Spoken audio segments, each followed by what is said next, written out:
Viewers, आज हम करेंगे एमपी बोर्ड की डीएलएड प्रथम वर्ष की परीक्षा, डिप्लोमा इन एलिमेंट्री एजुकेशन की प्रथम वर्ष की परीक्षा का पेपर गणित शिक्षण।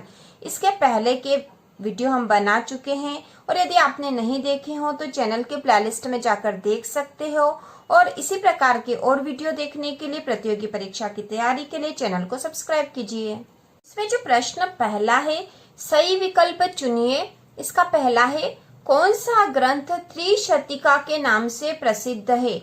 तो त्रिशतिका के नाम से कौन सा ग्रंथ प्रसिद्ध है, यह बताना हमें। बृहत संहिता, गणित सार, गणित कौमुदी या महासिद्धांत? तो इसका उत्तर आएगा गणित सार।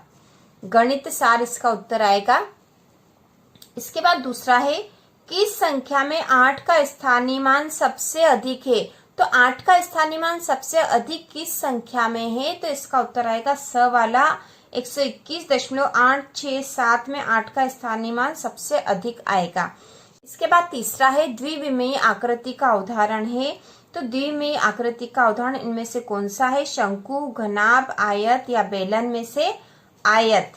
आयत जो है द्विविमीय आकृति का उदाहरण है। इसके बाद चौथा है, एक अच्छी पाठ्य पुस्तक की विशेषता है। तो अच्छी पाठ्य पुस्तक की विशेषता बतानी है हमें। यहाँ पर ऑप्शन दे रखे हैं, सरल तथा स्पष्ट भाषा, पाठ्यक्रम आधारित, विषय वस्तु का उचित क्रम या ये सभी। तो ये आएगा ये सभी विशेषताएं एक अच्छी पाठ्य पुस्तक में होनी चाहिए। इसके बाद अगला है, पाठ्य सहगामी क्रिया का उदाहरण है। तो पाठ्य सहगामी क्रिया का उदाहरण क्या है? प्रोजेक्ट वर्क, श्रुतलेख, सह अधिगम या बाल सभा? तो इसका उत्तर आएगा प्रोजेक्ट वर्क जो है पाठ्य सहगामी क्रिया का उदाहरण है। बात प्रश्न नंबर दूसरा है, जिसमें से जो बिल्कुल करेक्ट थे वो हमने लिख दिए हैं। तो रिक्त स्थानों की पूर्ति कीजिए में पहला है, पंच सिद्धांतिका की रचना ने की है। पंच सिद्धांतिका की रचना ने की है। तो इसका उत्तर आएगा वराह मिहिर। वराह मिहिर ने पंच सिद्धांतिका की रचना की है। इसके बाद तीसरा है, बेलन में कुल पृष्ठों की संख्या है। तो बेलन में कुल पृष्ठों की संख्या होती है 3। इसके बाद हम करेंगे प्रश्न नंबर तीसरा, एक वाक्य में उत्तर दीजिए। तो इसमें पहला है, स्किनर के अनुसार सीखना क्या है? स्किनर के अनुसार सीखना क्या है? तो इसका उत्तर आएगा, स्किनर के अनुसार सीखना व्यवहार में उत्तरोत्तर सामंजस्य की प्रक्रिया है। स्किनर के अनुसार सीखना व्यवहार में उत्तरोत्तर सामंजस्य की प्रक्रिया है, ये उत्तर होगा इसका। इसके बाद इसमें दूसरा है, 2/3 की एक समतुल्य भिन्न लिखिए। तो इसका उत्तर होगा 2/3 की समतुल्य भिन्न हो जाएगी 4/6, क्योंकि जब हम इसको काटेंगे तो वापस 2 दूनी 4 और 2 तिया 6 मतलब 2/3 हो जाएगा।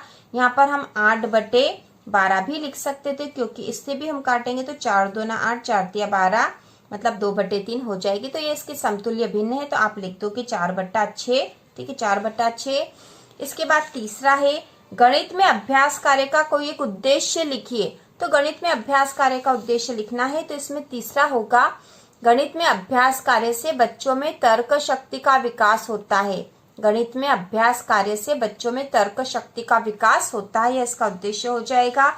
इसके बाद चौथा है, गणित कक्षा शिक्षण में विषय वस्तु को पूर्व ज्ञान से जोड़ना क्यों आवश्यक है? तो इसका उत्तर होगा, गणित कक्षा शिक्षण में विषय वस्तु को पूर्व ज्ञान से जोड़ना आवश्यक है, जिससे गणित अधिगम सरल हो जाता है। इसके बाद अगला जो पांचवा है, पाठ योजना की संकल्पना सबसे पहले किसने दी? तो इसका उत्तर होगा जॉन डेवे ने संकल्पना दी थी।